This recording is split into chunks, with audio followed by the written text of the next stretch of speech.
Have you ever heard this before? You can't use contrast paints on 3D printed terrain because of the layer lines. Or this. You can't use Newsh because of the layer lines. It doesn't look right. Well, let's do it anyway because that guy's weird.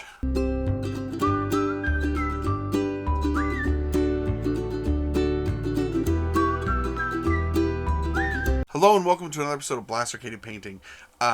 Recently I got a Bambu Labs A1 printer and it has been going burr, as the kids say, since I got it. So now I have a ton of terrain that I want to print for games, and I would like to do it quickly, but I also still want it to look good. And traditionally people say you can't use contrast paints or things like Newsh or oil wash on 3D printed terrain because of the layer lines. Well, I think you can, and we're going to do that today. Also, just to say it up front, it's all preference. If you don't mind a little layer line, then you don't mind. If you do, then you do. I don't know. But anyway, so I gave it a spray of a dark olive color and then a zenithal white from above, and I glued some sand to wherever there was ground beforehand because it just looks a little better. And then I took some Griff Charger Gray and some Speed Paint Medium, and I put this all over any of the parts we want to be stone. I like Griff Charger Gray for stone. It looks nice. It'll match a lot of my bases, but I used to have a Monoprice Mini. It's my first 3D printer. It wasn't that great. The A1 Bambu Labs is churning out stuff that's amazing, and this is like on the draft setting. And I'm going to take some Wasteland Brown here, and I'll put this on the casket up front, so it's just, you know, whatever you want brown, throw it on there. Next, I'll take some Khaki Drill, Lancier Gray, and Dusk Red.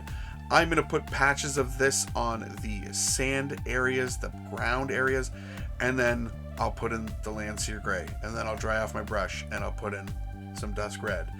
And I'm just going to wet blend out the ground so we get some variation in what the ground cover actually looks like. And yeah, again, I don't rinse my brush off, I just dry it off and then go to the other color.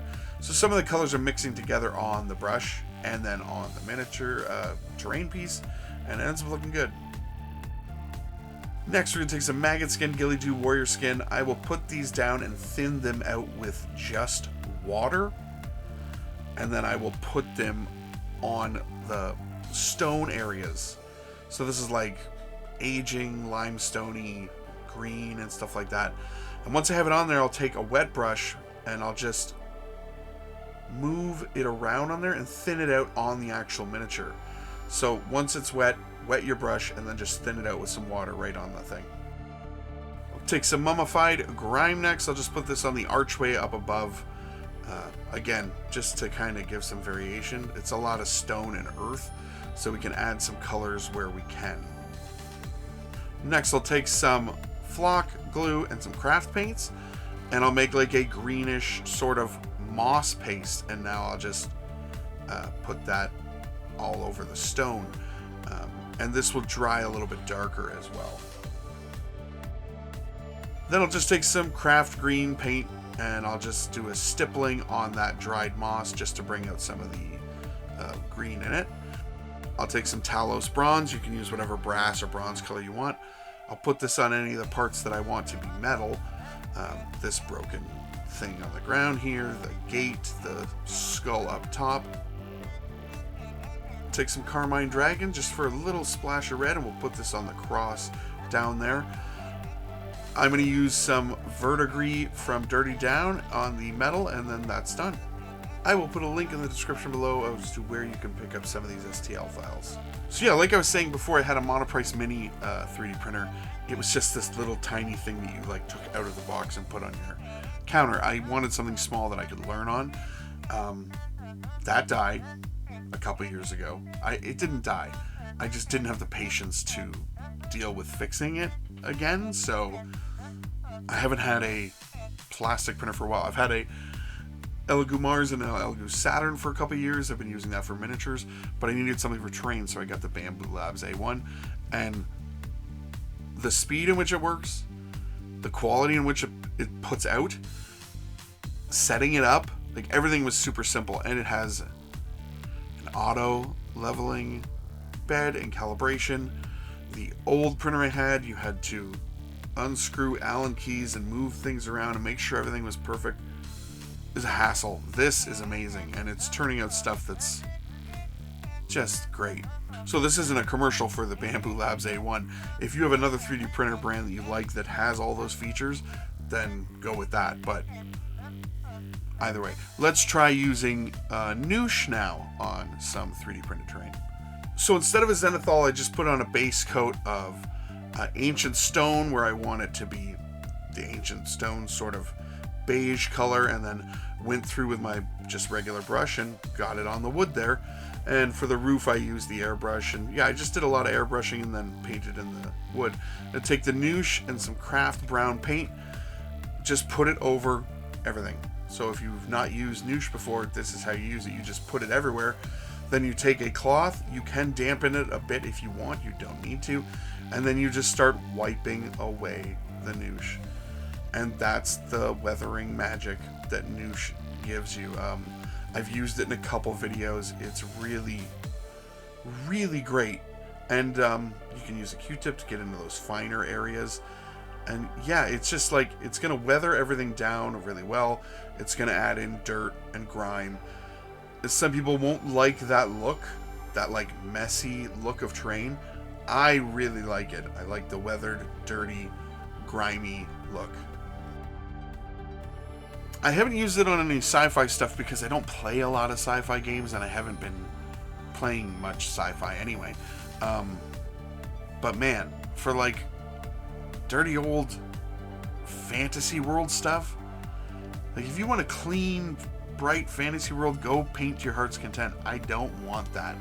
I want dirt and grime and kids in the street, you know, without shoes, begging for coins and stuff. Well, maybe not. It doesn't have to be kids, but it doesn't have to be people begging either. I guess it could just be just dirt. Just like dirt. One thing to note is when Newsh came out, they were saying you had to use paints with a very like highly pigmented paints, and everyone who's using, we use Pro Acryl paints or something like that. You can use craft paint, and considering how much Newsh costs, craft paint is definitely the way to go for your color, because Newsh is expensive, miniature paint is expensive. Just use craft paint. It works perfectly fine. There you go. So then you can ask yourself, well, does it have to be brown? Can we use other colors? Sure you can. Let's do it on a mausoleum I printed, because I'm just printing stuff like crazy and I have to stop. So let's do it.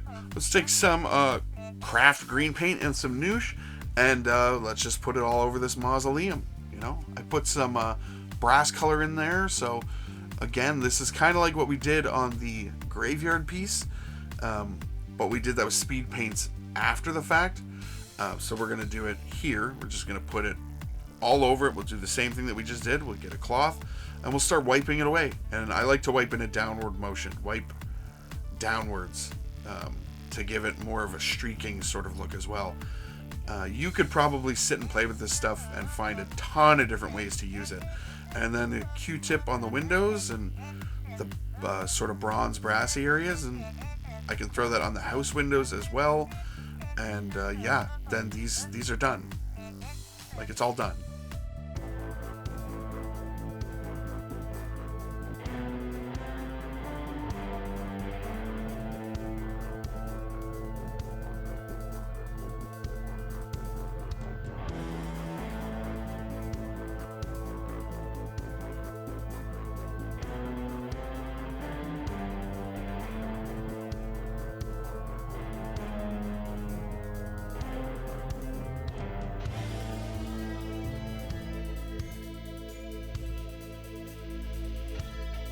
So what do you guys think? Did we accomplish our mission of using contrast paints, speed paints, and Newsh on 3D printed terrain? 3D printed terrain is a lot better than it used to be too. And you can really dial this in so you won't have really any layer lines at all if you wanted to. I'm not as interested in that. I like to mix quality with speed and somewhere meet in the middle. So I end up with usually just doing a standard quality print. And yeah, this is good. I guess as terrain goes, you can file this into the good enough section instead of just the like, oh, it looks great.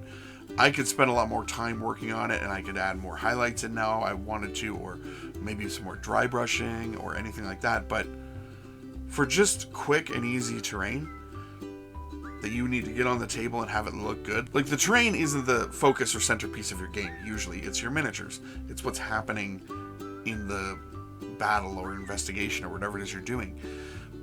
But having decent looking terrain in the background definitely helps with your immersion. I think it looks good. What do you think? Let me know in the comments below. Do you have a different process you like to use for terrain? I just wanted to get it done fairly quickly and have it look decent. That's fine with me. As always, we want to thank our Patreon supporters, Charming Grenade, Richie Fender, and LK. Thank you guys so much for supporting the channel. Either way, guys, thank you so much for watching. Please like, share, comment, subscribe, all the YouTube stuff. You guys have a great rest of your day.